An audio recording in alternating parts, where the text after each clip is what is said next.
Como fazer uso desta metodologia? Primeiro, o exame cuidadoso dos livros bíblicos. Faltou um S ali. Ou do livro bíblico, se você escolher. Igual a gente deu uma pequena indicação de 1 João ou Judas, tá? Olha só os passos. Leia o livro bíblico inteiro, pelo menos uma vez.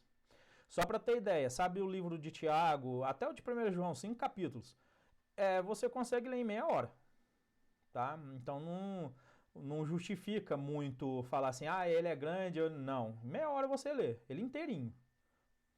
Outro, obtenha o resultado, ou o seguinte resultado do texto, quando a gente olha dessa forma geral. A gente tem que fazer isso no texto, ó. Primeiro, foi descoberto o tema central do texto? Quando eu li, eu consegui identificar o assunto ou o esqueleto, o que é o ponto central do livro.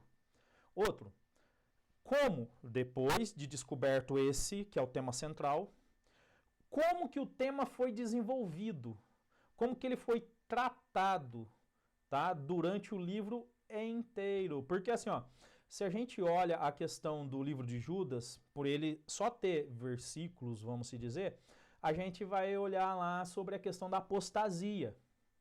Tá? Então a gente tem que ter isso em mente quando vai se ler ou vai se estudar. Consigo fazer um quadro ou um esboço do livro pelo meu exame ou pelo seu exame?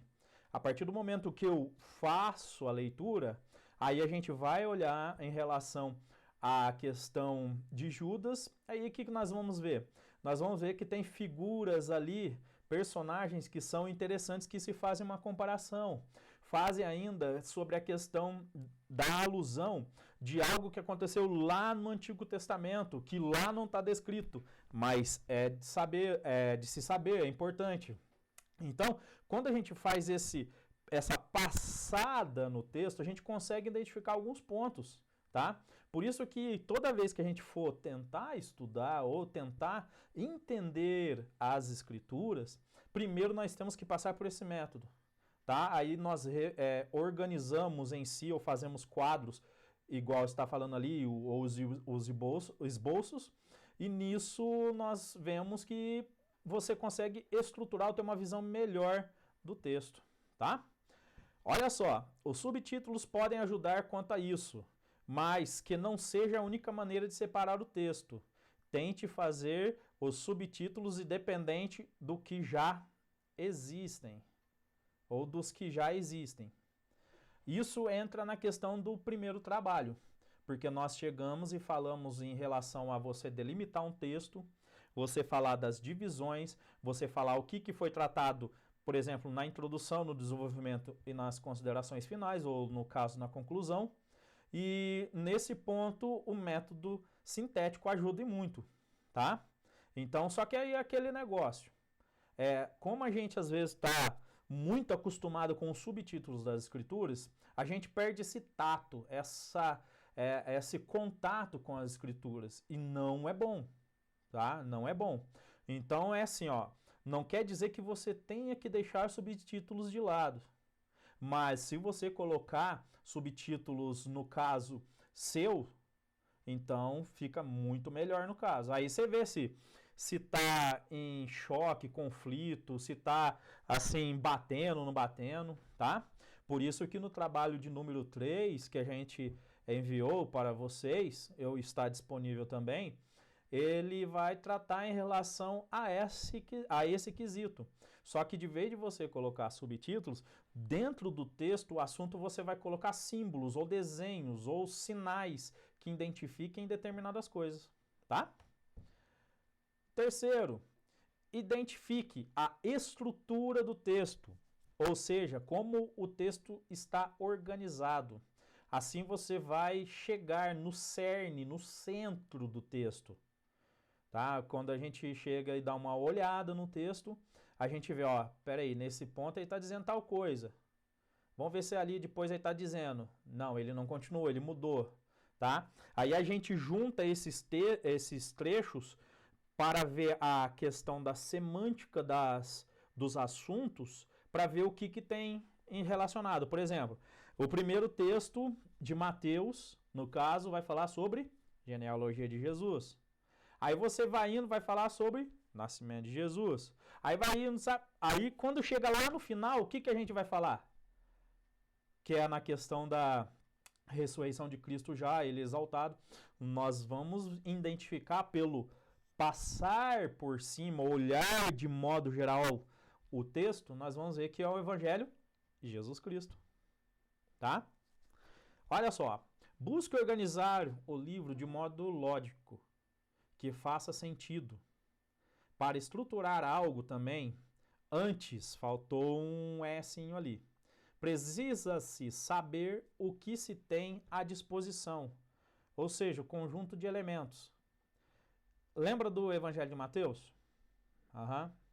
Quando a gente olha o Evangelho de Mateus, a gente vê primeiro, ó, o primeiro texto em si, genealogia. Depois, nascimento. Depois, ministério. Depois, nós chegamos e vemos aquele sofrimento que ele passou por nós na cruz. Depois, ele ressuscitou. Depois, ele se apresentou e depois foi assunto ao céu. Ou seja, a partir do momento que nós pegamos esses elementos, nós chegamos e identificamos o quê? Não é que o Evangelho fala de Jesus, mas fala a respeito de Jesus aqui na Terra, ok? Então aí já começa a ter uma delimitação melhor em relação a determinado assunto e em relação até determinado texto também. Isso ajuda a ter uma base firme e sólida, porque se alguém chegar e falar para você, ó, olha, no Evangelho de Mateus não fala nada de Jesus, ou, peraí, quando tem alguns determinados assuntos, por exemplo, quando Pedro ele estava sendo questionado por duas pessoas, sei lá, ou pessoas que foi pegar o imposto dele, Jesus não estava perto. Então o texto não estaria falando especificamente de Jesus. Só que, lembra juntar as informações? Se eu ficasse com esse texto e falar, nossa, é Pedro que está sendo ali indagado, nossa. Só que quando a gente olha o contexto geral, nós vemos o quê? Que nós vemos que aquelas pessoas chegaram e falaram, ó, seu senhor não pagou, você não pagou. Aí depois Pedro foi lá com o senhor, aí o senhor chega e fala, vai lá que você vai tirar um peixe assim, assim, e você vai encontrar dentro da boca dele o que mesmo? 2 moedas. Então, se a gente ficar só com o isolado, nos complica muito, ok? Então, eu poderia falar, no caso, que o Evangelho de Mateus tem partes que ele não fala de Jesus especificamente, mas a partir do momento que nós analisamos ele, de um modo geral, nós identificamos o quê? Jesus, tá? Por exemplo, João Batista, no Evangelho de João. Fala assim que surgiu um profeta, isso, aí ele pregava tal coisa, assim, aí depois apareceu Jesus.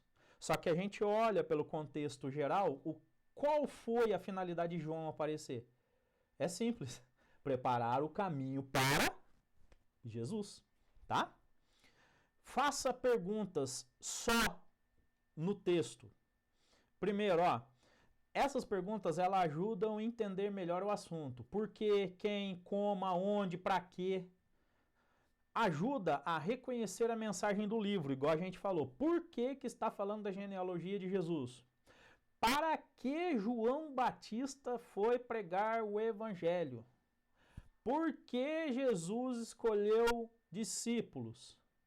Qual é a finalidade de Jesus ir e orar para os doentes? Tá vendo? É tudo perguntas, tá? Isso ajuda muito.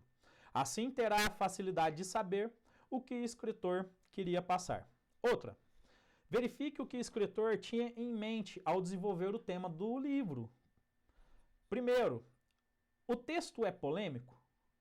Igual Gálatas. Porque o que acontecia em Gálatas? Estava meio que um racha dentro da congregação, onde que até Pedro, ele acaba sendo chamado a atenção por Paulo, e para ver do conflito que estava. Porque assim, Pedro, quando estava aquelas pessoas que não eram os judeus, ele agia de uma forma. E quando chegava os judeus, ele agia de outra. Tá? Tanto é que a partir do momento que a gente vai estudar Gálatas, a gente vai ver até para a primeira pessoa que foi pregado o evangelho. Tá? Aí fica um desafiozinho para vocês. Qual foi a primeira pessoa a ser pregado o evangelho? Outra, o texto foi feito por meio de perguntas. Malaquias. O autor, inspirado pelo Senhor, ele chegava e ficava fazendo uma pergunta, às vezes irônica, às vezes retórica, para o povo. Porque assim, ó, chega lá e fala assim, ó, o povo, Senhor, no que nós temos te roubado? Aí Deus chega e fala, é nas contribuições. Então tá vendo que é pergunta e resposta, tá? Outro, o escritor levou o leitor à reflexão, igual Romanos, porque quando a gente olha o capítulo 1, já passando para o 2, quando chega no 3 e desenvolve pelo 4, e vai pelo 5 e vai indo, a gente vai ver o quê? A questão precária do ser humano e o resgate necessário que Deus nos concedeu através de Jesus Cristo.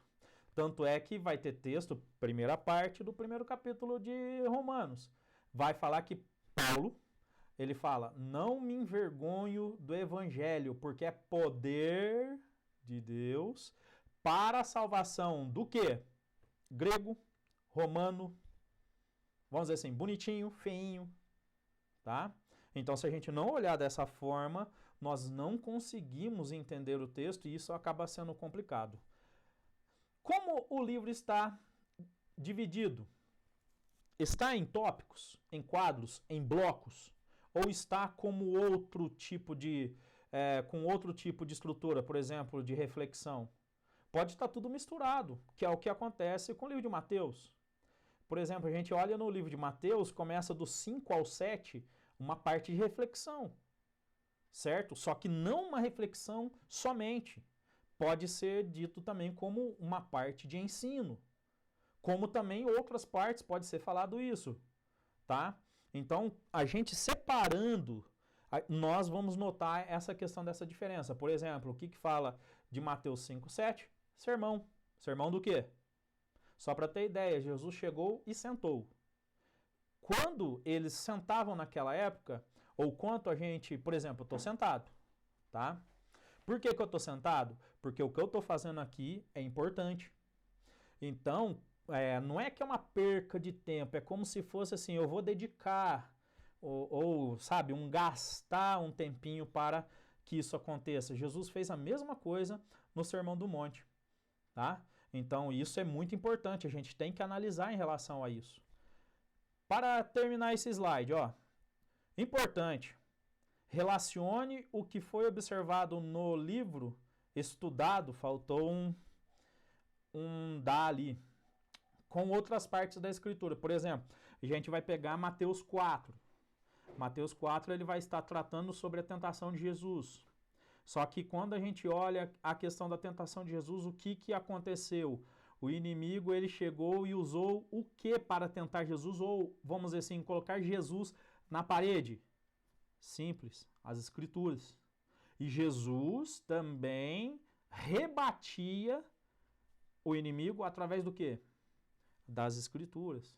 Aí vê onde que está aqueles textos lá atrás para que a gente possa fazer uma relação.